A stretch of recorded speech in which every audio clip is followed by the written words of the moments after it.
नमस्कार विद्यार्थी व पालक मित्रांनो, करियर मेकिंग गार्डन्स यूट्यूब चॅनलमध्ये आपल्या सर्व विद्यार्थी आणि पालकांचे हार्दिक स्वागत। आज 27 ऑक्टोबर 2023 सर्वात महत्त्वाचा महाराष्ट्र स्टेट काउन्सिलिंग प्रोसेस मधील ग्रुप बी आणि ग्रुप सी याच्यासाठीचा सर्वात महत्त्वाचा राऊंड, तिसरा राऊंड, आपण त्याला राऊंड 3 म्हणतो। आजपर्यंत या राऊंडला मॉपअप राऊंड असं म्हणायचो। तर या राऊंडचा रिझल्ट ग्रुप बी चा म्हणजे ग्रुप बी मध्ये बीएमएस, बीएमएस आणि बीएचएमएस या 3 कोर्सेस साठीचा तिसऱ्या राऊंड साठी जे काही सीट मॅट्रिक्स आलेलं होतं त्यानुसारचा सिलेक्शन लिस्ट रात्री 12:10 पर्यंत आपल्याला लागलेला आहे। त्याचबरोबर physiotherapy, audiotherapy, speech therapy, occupational therapy आणि बीपी अँड ओ साठीचा सुद्धा राऊंड चे रिझल्ट काल रात्री दरम्यान 10 वाजण्याच्या आसपास लागला।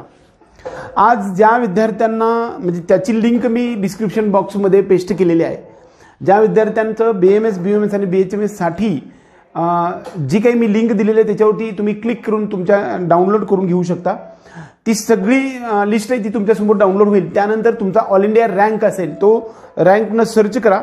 सर्च केल्यानंतर तुमच्या नावासमोर तुमचा जो नंबर आहे तो येईल, ॲप्लिकेशन नंबर। त्यानंतर जो पुढे आहे तो म्हणजे तुमची कॅटेगरी येईल आणि तुमचं सिलेक्शन ज्या कॅटेगरीमधून झालंय ते पण तिथे येतं। बऱ्याच वेळा आपली ओबीसी कॅटेगरी असेल आणि ओपनमधून जरी सिलेक्शन झालेलं असेल तरी तुम्हाला ओबीसीचीच फीज लागणार आहे। कदाचित तुमचं एससी कॅटेगरी असेल आणि तुमचं ओपनमधून जर सिलेक्शन झालेलं असेल तरी सुद्धा तुम्हाला एससी कॅटेगरीची फी लागणार आहे, एवढं लक्षात ठेवा। काही वेळा कॉलेजमध्ये पूर्ण फीजचं डिमांड केली जाते, जरी सुद्धा कॉलेजने डिमांड केली तरी पूर्ण फीस भरायला काही हरकत नाही। तुमचे महाडीबीटी वरती समाज कल्याण ऑफिसकडे ऑनलाईन स्वरूपामध्ये नंतर अर्ज करून तुमचे सर्व जी काही स्कॉलरशिप आहे ते 100% परत मिळणार आहे, याच्याबद्दल काही शंका ती मात्र नाही। या राऊंडमध्ये विद्यार्थ्यांना ज्यांना कोणत्याही कॅटेगरीमध्ये तुमचं सिलेक्शन झालेलं असेल, तुमच्याकडे ओरिजिनल डॉक्युमेंट्स जर सर्व असतील, validity, caste validity, caste certificate आणि नॉन क्रिमिलेअर हे सर्व असेल तर तुम्हाला सर्व विद्यार्थ्यांना कॅटेगरीची फीज आपल्याला मिळणार आहे। दुसरी महत्त्वाची गोष्ट, ही लिस्ट पाहिल्यानंतर आपण आपला ऑल इंडिया रँक त्याच्यावरती सर्च करा। यामध्ये तुमच्या समोर जे कॉलेज मिळाले ते कॉलेज तुम्ही नेटवरती टाकून त्याचं आपल्या कॅटेगरीची फी स्ट्रक्चर आणि डॉक्युमेंटची लिस्ट आहे ती लिस्ट आपल्याला अवेलेबल होऊ शकते आणि त्यानंतर त्या कॉलेजवरती आपल्याला जायचं आहे। याच्यामध्ये वेगवेगळे 4 सिनेरिओ येतात, त्या सिनेरिओच्या संदर्भात आज आपण चर्चा करणार आहे।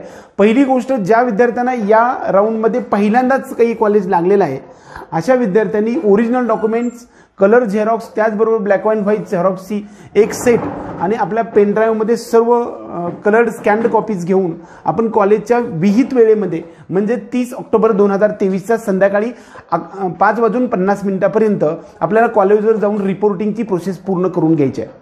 त्या ठिकाणी स्क्रुटनी, डॉक्युमेंट व्हेरिफिकेशन आणि ॲडमिशन प्रोसेस असते। सीईटी सेलवरती ऑनलाईन पद्धतीनं सर्व काही जी प्रोसेस असते ते तुमचे डॉक्युमेंट अपलोड केले जातात आणि तुमचं सीईटी सेलकडे ॲडमिशन कॉलेज लेवलवरती होत असतं। त्याच्यापूर्वी तुम्हाला डॉक्युमेंट व्हेरिफिकेशन आणि स्क्रुटनी होत असते। ही सर्व प्रोसेस झाल्यानंतर तुमच्या ॲडमिशनसाठी एक सीईटी सेलचा मेसेज पण येत असतो, त्याचबरोबर तुम्हाला एक डॉक्युमेंट पण तुमचं ॲडमिशन कन्फर्म झालेलं मिळत असतं। परंतु ज्यावेळेस डॉक्युमेंट व्हेरिफिकेशन येतं त्यावेळेस डॉक्युमेंट व्हेरिफिकेशनच्या वेळेस तुम्ही जी काही प्रोव्हाइड केलेली, क्लेम केलेली जी कॅटेगरी आहे ती जर तुम्ही सिद्ध नाही करू शकला तर मात्र तुमचं ॲडमिशन कॅन्सल होत असतं। यामध्ये वेगवेगळे 4 कॅटेगरी असू शकतात की एक विद्यार्थी, ज्या विद्यार्थ्यांना पहिलाच राऊंड, आत्ताच्या या तिसऱ्या राऊंडला पहिल्यांदाच ज्यांना सीट लागलेलं आहे अशा विद्यार्थ्यांनी ओरिजिनल डॉक्युमेंट्स, कलर झेरॉक्स आणि त्याचबरोबर ब्लॅक अँड व्हाईट झेरॉक्स आणि पेन ड्राईव्हमध्ये सर्व डॉक्युमेंट्स घेऊन आणि जी काही आपल्या कॅटेगरीची फीज आहे ते सर्व डिमांड ड्राफ्ट घेऊन आपण कॉलेज लेवलवरती 30 ऑक्टोबर 2023 5:30 वाजेपर्यंत आपण रिपोर्टिंगसाठी जायचं आहे। त्याचबरोबर पुढचा टॉपिक जसा आहे, ज्या विद्यार्थ्यांना पहिल्या राऊंडमध्ये किंवा दुसऱ्या राऊंडमध्ये कॉलेज मिळालेलं होतं आणि त्यांनी जॉईन केलेलं होतं अशा विद्यार्थ्यांना जर समजा या राऊंडमध्ये काहीच मिळालेलं नसेल तर मात्र अशा विद्यार्थ्यांना काही करण्याची गरज नाही। पाठीमागचं सेकंड राऊंडमध्ये मिळालेलं कॉलेज तुमचं कन्फर्म झालंय आणि तुम्ही त्या ठिकाणी कॉलेजवर ज्यावेळेस सुरू होईल त्यावेळेस तुम्ही जायला हरकत नाही, त्यामुळे तुमच्यासाठी कसलीही प्रकारची प्रोसेस करण्याची आवश्यकता नाही। तिसरा जो टॉपिक येतो की ज्या विद्यार्थ्यांना दुसऱ्या राऊंडमध्ये एखादं कॉलेज मिळालेलं होतं आणि त्यांनी ते जॉईन केलेलं होतं, म्हणजे त्या ठिकाणी जाऊन ओरिजिनल डॉक्युमेंट देऊन रिपोर्टिंग केलेलं होतं, अशा विद्यार्थ्यांना मात्र या राऊंडमध्ये जर नवीन कॉलेज मिळालेलं असेल तर मात्र त्या विद्यार्थ्यांना पहिल्या कॉलेजमध्ये गेलेला डिमांड ड्राफ्ट, ओरिजिनल डॉक्युमेंट्स आणि सर्व सेट घेऊन येऊन आपल्याला विहित दिलेल्या वेळेपर्यंत 30 ऑक्टोबर 2023च्या संध्याकाळी 5:30 वाजेपर्यंत नवीन मिळालेल्या कॉलेजवरती आपल्या ॲप्रोप्रिएट कॉलेजचा फीचा डिमांड ड्राफ्ट, ओरिजिनल डॉक्युमेंट्स घेऊन आपल्याला रिपोर्टिंग करणं आवश्यक असतं. सगळ्यात चौथा टॉपिक महत्त्वाचा आहे की या आत्ताच्या राऊंडपर्यंत ज्या विद्यार्थ्यांना काहीच लागलेलं नाही अशा विद्यार्थ्यांना काही काळजी करण्याची काम नाही. तुम्हाला चौथ्या राऊंडमध्ये चॉईस फिलिंग फ्रेश करता येऊ शकतं की ज्या राऊंडला आपण ऑनलाईन स्ट्रे वेकन्सी राऊंड असं म्हणतो. कदाचित ऑनलाईन हा फक्त गव्हर्नमेंटचा होईल आणि प्रायव्हेटचे मात्र ऑफलाईन पद्धतीनं इन्स्टिट्यूट लेवलचा राऊंड होऊ शकतो. त्याचबरोबर पुढचा एक महत्त्वाचा टॉपिक आहे म्हणजे या राऊंडमधून पुढच्या प्रोसेसमध्ये न जाता येऊ शकणारे असे एक 2 टॉपिक येतात. ते म्हणजे पहिला विद्यार्थी, ज्या विद्यार्थ्यांना आजपर्यंत कॉलेज मिळालेलं आहे किंवा आत्ताच्या at the end of third round, तिसऱ्या राऊंडच्या शेवटच्या दिवसापर्यंत तुम्ही जॉईंट स्टेटस कोणत्याही कॉलेजमध्ये असाल तर तिथून पुढच्या सबसिक्वेंट राऊंडमधून तुम्ही 100% बाहेर पडलेला असता. त्याचबरोबर दुसरा एक प्रकार असतो की तिसऱ्या राऊंडमध्ये पहिल्यांदाच तुम्हाला एखादं कॉलेज मिळालेलं असेल आणि तुम्ही जर ते जॉईन केलं नाही तरीसुद्धा पुढच्या सबसिक्वेंट राऊंडमधून तुम्ही बाहेर पडत असता. दुसऱ्या राऊंडमध्ये एखादं कॉलेज मिळालेलं असेल, ते तुम्ही जॉईन केलेलं असेल आणि त्यानंतर आपल्याला तिसऱ्या राऊंडमध्ये नवीन कॉलेज मिळाले आणि ते तुम्हाला समाधानकारक वाटत नसेल आणि तुम्हाला त्या कॉलेजवर जर तुम्ही या वेळेमध्ये दिला नाही तर तुम्ही पहिल्या राऊंडमध्ये दुसऱ्या राऊंडमध्ये जॉईन केलेलं कॉलेज तुमच्या हातातून गेलेलं असतं. त्यामुळे या तिसऱ्या राऊंडमध्ये जर तुम्ही कॉलेज जॉईन नाही केलं तर मात्र तुम्ही प्रोसेसच्या बाहेर पडता आणि 100% ही प्रक्रिया पूर्ण कंप्लीट झाली तुमच्यासाठी आणि 2023 साठी काउन्सिलिंग प्रोसेसच्या बाहेर पडला असं म्हणायला काही हरकत नाही. बऱ्याच वेळा यासाठी महत्त्वाचा टॉपिक आहे की ज्या विद्यार्थ्यांना तिसऱ्या राऊंडमध्ये एखादं कॉलेज मिळालेलं असेल तर ते कॉलेज जॉईन करणं बंधनकारक आहे, ॲडमिशन घेणं बंधनकारक आहे. जर नाही घेतलं तर तुम्ही प्रोसेसच्या बाहेर पडता. ॲडमिशन घेतल्यानंतर सुद्धा तुम्ही प्रोसेसच्या बाहेर पडता. इथल्या पुढच्या राऊंडमध्ये आपल्याला भाग घेता येणार नाही. ज्यांना आतापर्यंत काहीच मिळालं नाही अशाच विद्यार्थ्यांना फक्त या राऊंडमध्ये भाग घेता येऊ शकतो. सर्वात महत्त्वाचा टॉपिक येतो की पहिल्या किंवा दुसऱ्या राऊंडमध्ये एखाद्या विद्यार्थ्याला एखादं कॉलेज मिळालेलं असतं आणि ते त्यांनी जॉईन केलेलं असेल आणि तिसऱ्या राऊंडमध्ये नो चेंज असं आलेलं असेल तर मात्र 100% तुम्हाला काही करण्याची आवश्यकता नाही. त्या पहिल्या कॉलेजवरती जायला हरकत नाही.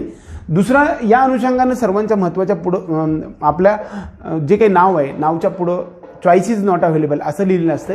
अशा विद्यार्थ्यांनी एकतर चॉईसेस कमी दिलेले आहेत किंवा आपलं मेरिट कमी आहे, त्यामुळे आपल्याला काही मिळालं नाही असंच आपल्याला अर्थ घेता येऊ शकतो. त्यानंतर थोडक्यात महत्त्वाचं एक टॉपिक सांगतो तुम्हाला.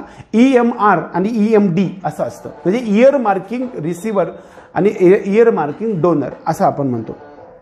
इयर मार्किंग डोनर जो असतो, एखाद्या कॅटेगरीचा विद्यार्थ्यांना ओपनमधून ॲडमिशन मिळाले त्यामुळे त्याच्या कॅटेगरीची एक जागा वाचवलेली असते. उदाहरण हाय मेरिटचा विद्यार्थी असतो, त्या विद्यार्थ्याचं समजा SC कॅटेगरीचा असेल आणि तो जर विद्यार्थी ओपनमधून सिलेक्ट झालेला असेल तर त्याचं सीट एक त्याच्या कॅटेगरीची सीट त्यानं वाचवलेली असते.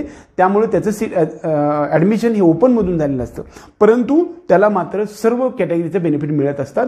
ही वाचवलेली सीट असल्यामुळं त्याला इयर मार्किंग डोनर असं म्हणतो. त्यामुळे आपल्यासमोर EMD असेल तर आपल्याला EMD म्हणजे इयर मार्किंग डोनर आणि त्याच्यापुढं OBC, NTB, SC, ST त्याचबरोबर बऱ्याचशा गोष्टी असतात. त्यामध्ये PWD असं काही पण येऊ शकतं. त्यामुळं त्याचा विचार करणे काही काम नाही आहे. इयर मार्किंग रिसिव्हर, ज्या विद्यार्थ्यांना कमी मेरिट होतं किंवा आपल्या कॅटेगरीनुसार आपल्याला नंबर लागत नव्हता, परंतु आपल्या कॅटेगरीला वरच्या विद्यार्थ्यांनी एक सीट ओपनमध्ये घेतल्यामुळं एक सीट जे आपल्या कॅटेगरीचं जे शिल्लक राहिलेलं आहे ते कॅटेगरीचं सीट आपल्या कॅटेगरीला विद्यार्थ्याला खालच्या मेरिटच्या विद्यार्थ्याला मिळालेलं असतं. त्यामुळं त्याला EMR असं म्हणतात, म्हणजे इयर मार्किंग रिसिव्हर असं म्हटलं जातं. त्यामुळं EMR जरी असेल, EMD असेल तर तुमची कॅटेगरी जर तुमची जी असेल त्या कॅटेगरीची फीस तुम्हाला भरावी लागत असते. सर्वात महत्त्वाचा टॉपिकमध्ये या वेळेपर्यंत आपल्याला 30 ऑक्टोबरच्या संध्याकाळपर्यंत सर्व original documents, colour scanned copies, त्याचबरोबर झेरॉक्स कॉपी, त्याचबरोबर पेन ड्राईव्हमध्ये सर्व जे काही डॉक्युमेंट्स आहेत ते घेऊन आपल्याला कॉलेजवरती लेवलवरती जायचं आहे. दुसरा महत्त्वाचा मुद्दा, रिटेन्शन फॉर्मबद्दल भरपूर वेळा विचारला जातं. रिटेन्शन फॉर्म या टॉपिकमध्ये भरण्याची काही आवश्यकता नाही. आता तुम्ही फॉर्म भरला रिटेन्शन किंवा नाही भरला तरी तुम्ही ऑटो रिटेन 100% असतो. तिसऱ्या राऊंडच्या एंडनंतर तुम्ही प्रोसेसमधून बाहेर पडत असता. फक्त ज्या विद्यार्थ्यांना तिसऱ्या राऊंडमध्ये कोणतंही कॉलेज मिळालेलं नाही असेच विद्यार्थी फक्त स्टे वेकन्सी राऊंडमध्ये अवेलेबल तुम्ही चॉईस फिलिंग वगैरे करू शकत असता. त्यामुळे काही काळजी करण्याची काम नाही. सर्वात महत्त्वाचा एक प्रश्न येतो की माझ्यासमोर माझं ओपनमधून सिलेक्शन झालंय, तर मला कॅटेगरीची फीस भरावी लागेल का ओपनची? तर तुम्हाला कॅटेगरीचीच फीस भरायची आहे, हे 100%. आज जरी कॉलेज म्हणत असलं तरी काही काळजी करू नका. तुम्हाला तुमची फीज हे समाज कल्याणकडून येत असते. आता पूर्ण फीस भरायची असेल तर भरू शकता आणि परत मात्र तुम्हाला 3 ते 4 महिन्यामध्ये तुमच्याकडे सर्व काही गोष्टी असतात ते तुम्हाला येऊ शकतात. काही जणांच्या पुढे असं पण आलेलं आहे, ज्या विद्यार्थ्यांच्या नावासमोर disqualified allotted by the state, MBBS disqualified allotted by the AACCC अशा प्रकारच्या सुद्धा गोष्टी आलेल्या आहेत, किंवा disqualified admitted by AHU all India quota अशा प्रकारच्या गोष्टी टॉपिक आलेल्या असतात. असे विद्यार्थी यांनी अगोदरच्या राऊंडमध्ये तुमचं ॲडमिशन झालेलं आहे, त्यामुळे या राऊंडसाठी तुम्ही क्वालिफाय नव्हता असा त्याचा अर्थ होतो. बऱ्यापैकी सर्व प्रश्नांची उत्तरं मी तुमच्या समोर सांगितले. त्याचबरोबर आणखी एक प्रश्न समोर असायचा, तो म्हणजे असा की सुट्टीच्या दिवशी आपल्याला रिपोर्टिंग होतं का? तर कॉलेज सर्व सुट्टीच्या दिवशी चालू आहेत. तुमच्याकडे डिमांड ड्राफ्ट असू द्या, कॅश असू द्या, RTGS असू द्या किंवा चेक असू द्या, ह्या सर्व गोष्टी घेऊन जाऊ शकता. डिमांड ड्राफ्टसाठी समजा आपल्याच अकाउंटवरून काढावं असं काही नाही. इतर कोणत्याही विद्यार्थ्याच्या, आपल्या विद्यार्थ्याच्या वडिलांच्या, आईच्या किंवा शेजाऱ्यांच्या किंवा मित्रांच्या किंवा कुठल्याही माणसाच्या अकाउंटवरून चेक भरून तुम्ही डिमांड ड्राफ्ट कॉलेजच्या नावानं काढू शकता. ज्या गावाचं कॉलेज आहे त्या गावच्या कॉलेजचा पेएबल ॲट अशा प्रकारचा डिमांड ड्राफ्ट काढायला हरकत नाही. म्हणजे एकंदरीत सर्व गोष्टी तुम्हाला लक्षात आलेल्या आहेत. वेबसाईटवरती जो आपल्या कॅटेगरीनुसार जी फीस दिलेली आहे त्याचा डिमांड ड्राफ्ट आपल्याला करायचे. फी स्ट्रक्चरच्या संदर्भामध्ये तुम्ही कॉलेजला विचारू शकता किंवा ऑनलाईन स्वरूपामध्ये सर्व गोष्टी विचारू शकता. ज्यांना चॉईस इज नॉट अवेलेबल आलेला आहे अशा विद्यार्थ्यांना काहीही मिळालेलं नाही असा त्याचा अर्थ होऊ शकतो. एकंदरीत सर्वच ग्रुप बी मधील BMS, BUMS, BHMSच्या 85% स्टेट काउन्सिलिंग प्रोसेसमधील 3rd राऊंडच्या रिझल्टच्या संदर्भात आणि ॲडमिशन प्रोसेसच्या रिपोर्टिंगच्या संदर्भातला इतंभूत जे काही लेखाजोखा मी तुमच्यासमोर मांडण्याचा प्रयत्न केला आहे. त्याचबरोबर ग्रुप बी मध्ये audio therapy, speech therapy, occupational therapy, physiotherapy आणि BP&O यासाठीचा सर्व 3रा राऊंड महत्त्वाचा राऊंड आहे. ह्या राऊंडच्या संदर्भात सर्व प्रश्नांच्या उत्तरांचं क्लिअरन्स देण्याचा जो आपण प्रयत्न केला आहे. हा व्हिडिओ आवडला तर व्हिडिओ लाईक करा, त्याचबरोबर आपल्या चॅनलला सबस्क्राईब जरूर करा. एवढंच या निमित्ताने. जय हिंद.